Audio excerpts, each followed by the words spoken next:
Good afternoon. Good कैसे हो आप सब लोग? अच्छा, आज का टॉपिक है हमारा chat GPT. Have you heard about it? Yes, okay. So chat GPT के बारे में थोड़ा सा मैं आपको बता सकता हूँ कि अभी मार्केट में ये लेटेस्ट चीज़ आई है और खासकर चैट जीपीटी का डिजिटल मार्केटिंग के ऊपर बहुत बड़ा इम्पैक्ट है। ठीक है, अभी मैं स्टेप बाय स्टेप आपको बताता हूँ कि कैसे ये इम्पैक्ट है। लेकिन सबसे अच्छी चीज़ जो मैं इसके बारे में बताना चाहता हूँ, क्योंकि मैंने खुद इसको यूज़ किया है और क्योंकि मैंने भी सुना था पहले कि ये एआई टूल कैसे यूज़ करता है। हम इसको एआई टूल बोलते हैं। इसका मतलब है कि ये आर्टिफिशियल इंटेलिजेंस जो टेक्नोलॉजी है उसको यूज़ किया है चैट जीपीटी में।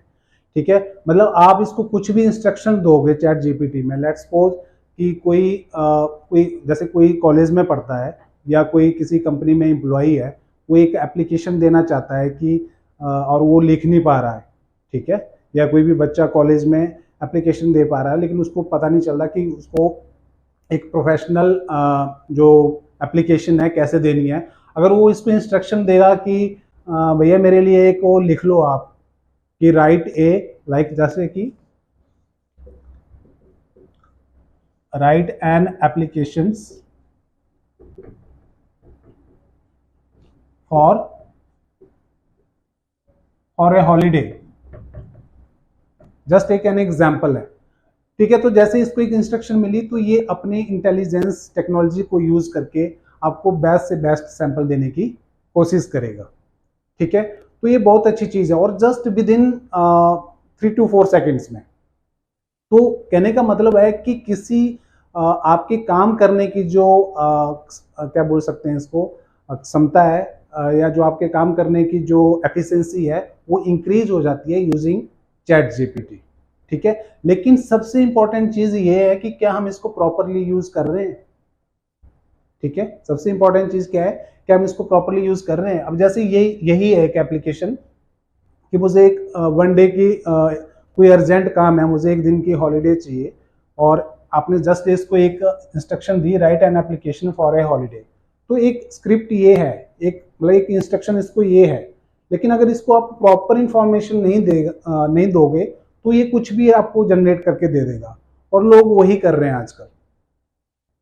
ठीक है, कोई भी कंटेंट जनरेट करना है उसको, जैसे किसी ने स्पीच देनी है, इंडिपेंडेंस डे पे स्पीच देनी है, वो जस्ट बोलेगा कि right a speech on the independence day, something like that. ठीक है, वो पता नहीं कितनी बड़ी स्क्रिप्ट आपको या कितनी बड़ी स्पीच आपको बनाकर दे देगा। तो कहने का मतलब है कि चैट जीपीटी से भी क्वालिटी काम कराना हमारे ऊपर डिपेंड है। ठीक है, अभी तक कोई क्वेश्चन? मतलब सर इसको हमें कमांड देना आनी चाहिए कि हम कमांड एग्जैक्टली कि आप कमांड कितनी अच्छी इसको दे रहे हो। जैसे कि मैंने किसी को काम कराना है, जैसे मैं किसी को हाँ जी क्या बोल रहे हो आप? कि सर आजकल इसमें चैट जीपीटी आ गया है तो काफी जॉब्स में भी मतलब कि सबको डर लग रहा है कि इसकी वजह से कहीं जॉब्स ना चली जाए। डेफिनेटली इसके दो पहलू हैं, मैं आपको बताना चाहता हूँ। पहला पहलू तो है कि डेफिनेटली क्योंकि ये बहुत फास्ट काम कर रहा है, आपसे बहुत अच्छे लेवल पे ये कंटेंट जनरेट करके दे रहा है, तो एफिशिएंसी और क्वांटिटी पे तो फर्क पड़ ही रहा है। ठीक है, लेकिन ऐसा नहीं है कि आपकी जॉब चली जाएगी। इससे काम कराने के लिए भी तो कोई माइंड चाहिए, कोई पर्सन चाहिए। तो कहने का मतलब है कि एक कहावत है कि जैसे जैसे टाइम चेंज होता है उसी के हिसाब से ही जो ज़रूरतें हैं वो भी चेंज हो जाती हैं। बहुत अच्छी चीज़ है कि artificial intelligence chat GPT market में आया है, लेकिन ये आपको और भी नए अपॉर्चुनिटीज़ प्रोवाइड करता है। अब आपने जो कंटेंट राइटर है जो नॉर्मली अपने फ्लो में लिखते हैं, अपनी उस एफिशिएंसी से लिखते हैं, वो इसको यूज़ करके अपनी क्वांटिटी, अपने जो कंटेंट लिखने की जो क्वांटिटी है, स्पीड है, उसको बढ़ा सकते हैं। ठीक है, मतलब इससे जॉब्स जनरेट भी होंगी। एग्जैक्टली, बहुत ज़्यादा जॉब जनरेट होने के चांसेस है, लेकिन आपने ये देखना है कि आप कैसे अडॉप्ट करते हैं इस एआई टेक्नोलॉजी को।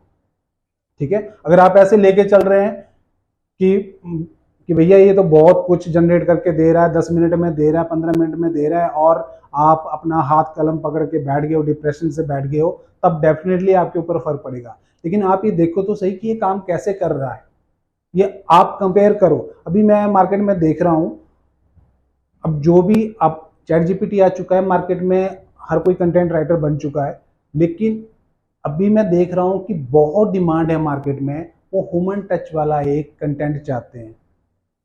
तो आप लोग क्या कर सकते हो, आप कंटेंट जनरेट कर सकते हो थ्रू चैट जीपीटी, बाद में आप उसको अपने फ्लो में, अपने लेवल पे उसको कन्वर्ट कर सकते हो अपने वे में, ताकि ये ना लगे कि this is a machine content. अब मैं आपको एक छोटा सा एग्जांपल देता हूँ। हाँ जी, हाँ जी, क्या बोल रहे हो आप? कोई बोल रहा था बीच में? सर मतलब जो ये चैट जीपीटी है, इसका कंटेंट क्या हमें ह्यूमन नेचुरल कंटेंट से अलग होता है? जैसे कि आपने बोला कि इसको आप ह्यूमन टच दे सकते हैं। Exactly, this is very important question actually, कि ये कंटेंट लाता कहाँ से है। देखो, चैट जीपीटी एक मशीन है, एक आर्टिफिशियल टेक्नोलॉजी है, इंटेलिजेंस टेक्नोलॉजी है। अब इसको हजारों सर्वर्स के ऊपर, हजारों जितनी पेजेस जो इंटरनेट ऑनलाइन अवेलेबल है वहीं से उठा के ला रहा है, और अपने हिसाब से आपके पूछे हुए जो आपने उसको इंस्ट्रक्शन दिया उसके अकॉर्डिंग ला रहा है। ठीक है, तो कहने का मतलब जो ऑलरेडी जनरेटेड है उसी कंटेंट को तोड़ मरोड़ के आपको पास बेस्ट वे में दे रहा है। तो कहने का मतलब ये है कि जैसे मैं आपको एक एग्जांपल दे रहा था, उसी से आपको ये चीज समझ में आ जाएगी। एग्जाम्पल ये है कि जैसे कि किसी ने एप्लीकेशन, बार बार मैं एप्लीकेशन बता रहा हूँ क्योंकि इससे समझना आपको इजी हो जाएगा। किसी ने स्कूल में, एक बच्चे ने छठी क्लास के एक बच्चे ने एप्लीकेशन देनी है, उसने अपनी फीस माफ़ी के लिए, जो एक बहुत फेमस है कि जुर्माना, कि मैं बहुत गरीब परिवार का हूँ और जो कि मेरी फीस माफ़ कर दो, जो हर बच्चे को सिखाई जाती है। अच्छा, उसने क्या, वो गया चैट जीपीटी में, उसने क्या किया, right an application for me और फॉर क्या बोलेंगे उसको, कि जुर्माने माफी के लिए मेरे लिए एप्लीकेशन बना दो। अब क्या होगा, जो मशीन लैंग्वेज में जो एप्लीकेशन आएगी बहुत हाई फाई आएगी, बहुत ऐसे वर्ड्स आएंगे जो उस छठी वाले बच्चे ने वो यूज ही नहीं किए होंगे। और जब वो एप्लीकेशन, मान लो प्रिंसिपल मैं हूँ, मैं देखूंगा तो मैं समझ जाऊंगा कि इस बच्चे ने कहीं से ये कंटेंट उठाया हुआ है, ठीक, या किसी ने खुद लिखी हुई है। अब इससे मैक्सिमम काम हम कैसे करवा सकते हैं, मैं आपको एक छोटा सा एग्जाम्पल देता हूँ कि चैट जीपीटी का हम कैसे यूज कर सकते हैं। अब मान लो आप किसी भी लेवल पे हो, आप कॉलेज लेवल पे हो, आप स्कूल लेवल पे हो, या आप किसी ऑफिस में एम्प्लॉय है, ठीक है, आपने अब कोई एप्लीकेशन या आपने कोई डाटा तैयार करना है, कंटेंट तैयार करना है, या डिजिटल मार्केटिंग के लिए कोई कंटेंट तैयार करना है, आप उसको सबसे पहले अपने वर्ड्स में लिखो। ठीक है, अगर 500 वर्ड्स का आपको कंटेंट चाहिए, कोई आर्टिकल लिख रहे हो 600 वर्ड्स का, उस आर्टिकल को सबसे पहले अपने वे में, स्पेलिंग्स मिस्टेक्स को आप भूल जाओ, क्योंकि अब आपकी हेल्प करने के लिए टूल आ चुका है। बस आप लिख दो, वो आपके टोन को ही समझ आता है कि बंदा लिखना क्या चाह रहा है। This is the intelligence. ऐसे आप इसका फायदा उठा सकते हो। आपने अब इसको 600 वर्ड्स में लिख दिया आपने इसको, अब उसको कॉपी करो, चैट जीपीटी में जाओ, चैट जीपीटी को खोलो, उसमें आपने 600 वर्ड्स को पेस्ट कर दिया, उसको कमांड दो। कमांड आप क्या दोगे कि भैया right this content in a very professional way, that should be very precise, that should be very unique, that should it should not have any plagiarism whatever, क्योंकि आपको डिजिटल मार्केटिंग के लिए कंटेंट चाहिए तो प्लेगरिज्म नहीं होना चाहिए, and this content should be user friendly. जितनी चीजें आप उसको बोलोगे, और if you have any targeted keyword to use within the article और डिजिटल ब्लॉग, आप उसको इंस्ट्रक्शन दे सकते हो कि भैया ये जो मैं कंटेंट बना रहा हूँ, ये जो मैं आर्टिकल बना रहा हूँ, इस कीवर्ड पे, इस टारगेटेड कीवर्ड पे बेस्ड है। ठीक है, तो एटलीस्ट यूज, वो अपने हिसाब से यूज करेगा, at least use this keyword with in the content 2 times 3 times what ever you needed. ठीक है, इसको अगर क्लियर इंस्ट्रक्शन मिल गई, अब ये क्या करेगा, विद इन 5 सेकेंड में, विद इन कुछ माइक्रो सेकेंड्स में आपको आपके ही वे में ऑलमोस्ट करके उसको रीराइट कर देगा। और जो कंटेंट अब ये देगा, दिस कंटेंट आप ऐसे लगा लो कि 80 to 90% इज डिफरेंट फ्रॉम जब एक्चुअली आप इससे डायरेक्ट पूछते ना कि आप मेरे लिए आर्टिकल बना दो। आपने पहले तो बता दिया कि तब भी बना देगा कि मेरे लिए एक आर्टिकल बना दो, तो इसने आर्टिकल बना देना था उसी टाइम, लेकिन जब वो कंटेंट देगा और अब आपने लिखा और आपने इसको बोला कि भैया मेरे कंटेंट को बदलो। अब आप उन दोनों को कंपेयर करोगे ना तो रात दिन का फर्क है।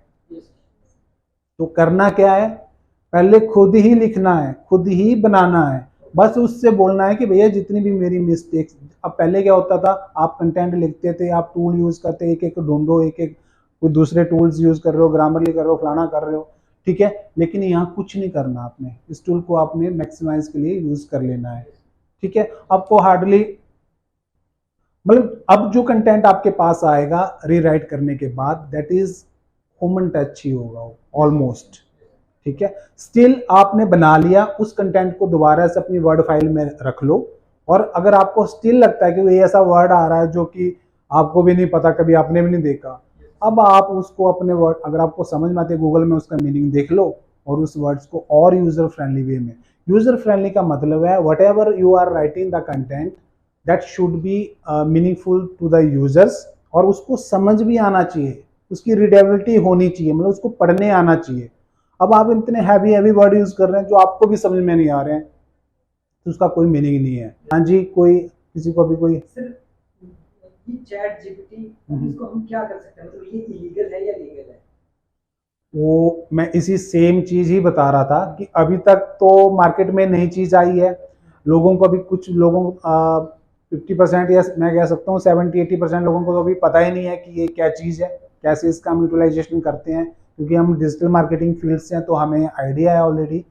तो कहने का मतलब है अभी अगर हमारे पास कोई चीज़ टेक्नोलॉजी अवेलेबल है, उससे हमारी एफिशिएंसी बढ़ती है, तो मेरे कहने का मतलब है कि हम इसका यूज़ कर सकते हैं, ठीक है। लेकिन इस तरह से यूज़ करो कि कोई ये डिफाइन ना कर पाए कि भैया कि ये मशीन की लिखी हुई है या आपने लिखी हुई है। क्यों? क्योंकि यूज़र चाहता है उसको कंटेंट किसका मिले, उसको कंटेंट लोगों का लिखा हुआ मिले, ना कि किसी मशीन का लिखा हुआ मिले। तो हमने अपने यूजर्स की जो इमोशंस हैं उसका ध्यान रखना है, that is very important in digital marketing. Anyone? ठीक है, तो अभी तक मुझे जो लग रहा था कि जो इसके बेस्ट बेनिफिट्स हैं या डिसएडवांटेजेस हैं अभी मैंने आपके साथ शेयर किए, but still you have many more questions, so आप डायरेक्टली मुझे ईमेल कर सकते हैं, मेरे कमेंट बॉक्स में जाकर आप वहाँ पे अपनी क्वेरीज लिख सकते हैं, शेयर कर सकते हैं। मैं डेफिनेटली जब भी मुझे टाइम मिलेगा, कई बार ऐसा होता है कि मैंने देख लिया लेकिन मुझे उसका आंसर मतलब टाइम नहीं होता मैंने उसका आंसर देना है, बट मेरे माइंड में स्टक हो चुका होता है कि कौन सी क्वेरी आ गई है, ठीक है। तो जब भी मुझे टाइम मिलेगा मैं उनको 1 by 1 उनको एड्रेस करूंगा, ठीक है guys. Thank you very much, thank you.